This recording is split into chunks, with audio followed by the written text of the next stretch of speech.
রাতের বেলা রিজিক, গাভীর দুধ,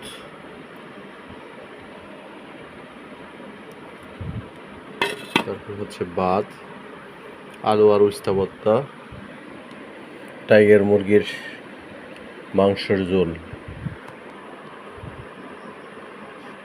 শসা, লেবু। আল্লাহ তাআলা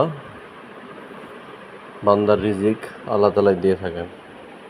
রিজিকের মালিক একমাত্র আল্লাহ তাআলা। কারো রিজিক কেউ খাইতে পারে না, কেউ ধ্বংসও করতে পারে না। যার জন্য যা নির্ধারিত সে সেইটুকুই খাবে।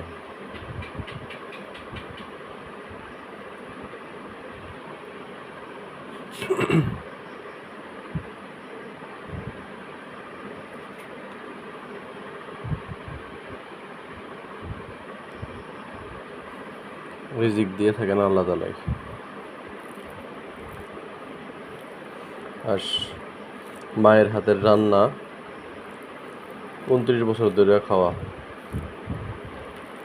এখন নিজের ব্যক্তিগত একজন মানুষ প্রয়োজন যে রান্না বান্না রান্নায় মাকে সহযোগিতা করবে।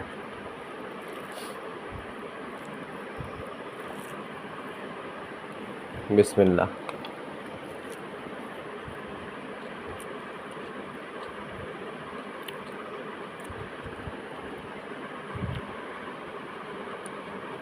মায়ের হাতের রান্না মানে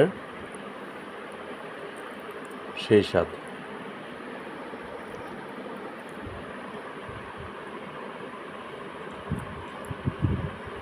একদম ফ্রেশ মাংস, আজকে বাজার কিনে আনা, আজকে রান্না করে খাওয়া।